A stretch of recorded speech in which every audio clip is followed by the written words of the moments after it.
A square face is killing your chipping. You heard me right.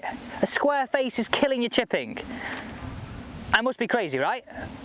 Got to have lost my mind on this one. I promise you I haven't. How you're setting up to this golf ball is killing you. It's making that club dig. Let's show you the error and let's fix it in today's short game video. So let's take this scenario for an example, okay?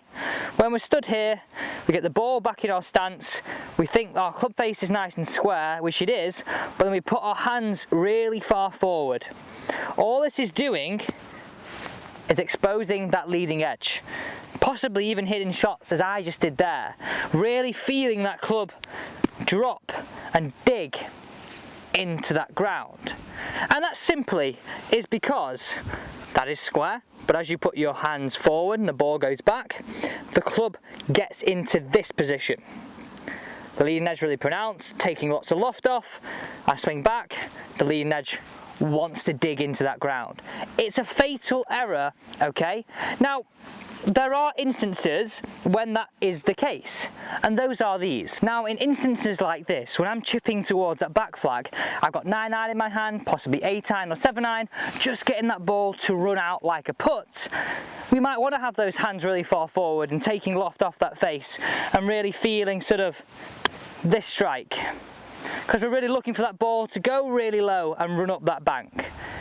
But when we're looking for some more lofted shots, that square face is killing you. It's getting that leading edge to cause us all sorts of disasters. So this is what I want you to work on, and this is the process I want you to use when we're looking to get a little bit more loft on those chips around the green. Okay, so here we go. This is it. We've got this shot here. We want a little bit of loft. So what I want you to do here is, I call it softening the face, okay? But I want you to just look at this close up here. I'm gonna close the face off, put the ball really far back, swing this club back, and drop it into the turf. Look what it created, okay? I'm now going to put that ball just towards the back of my stance, but a little bit further forward than I just had it. I'm going to slightly soften that face and do the same thing. Look how this club reacts to the ground. This club bounces, it glides through the turf. So when you're opening that club, you're allowing that sole of that club to work in your favour.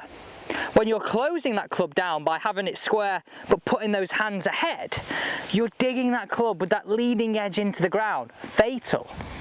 So nice and simply, if you come to the face on perspective here, you'll really see what I'm looking for you to achieve for that address position. So going through that setup is really nice and simple. Anytime we have a short shot around the green like this one, our stance wants to just be a club width apart.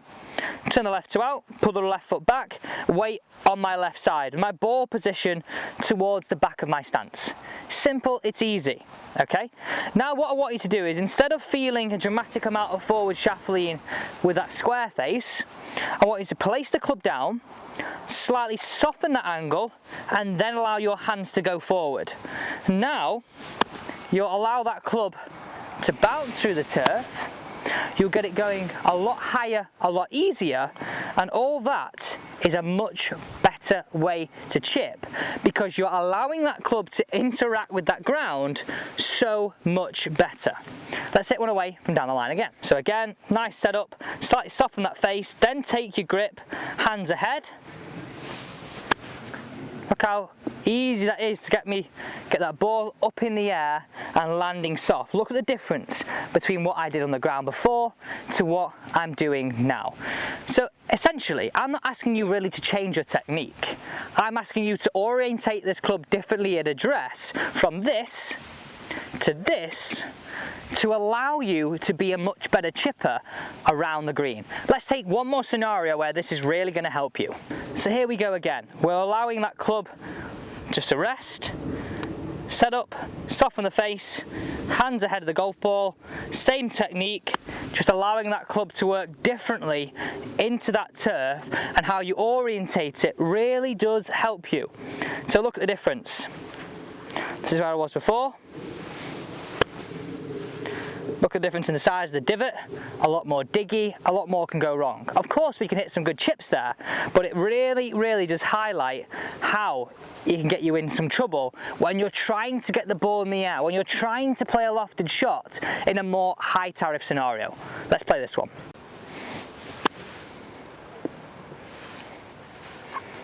So that is today's video.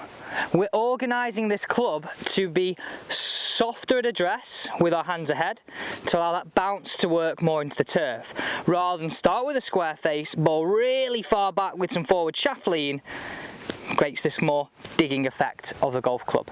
There are instances, like I said at the start of the video, where it does need to be the shot, but it's really going to kill you more than it's going to help you around the greens. Thank you so much for watching today's video. I do hope you enjoyed it, and if you did, don't forget to smash that big red subscribe button and join this team. Thanks for watching.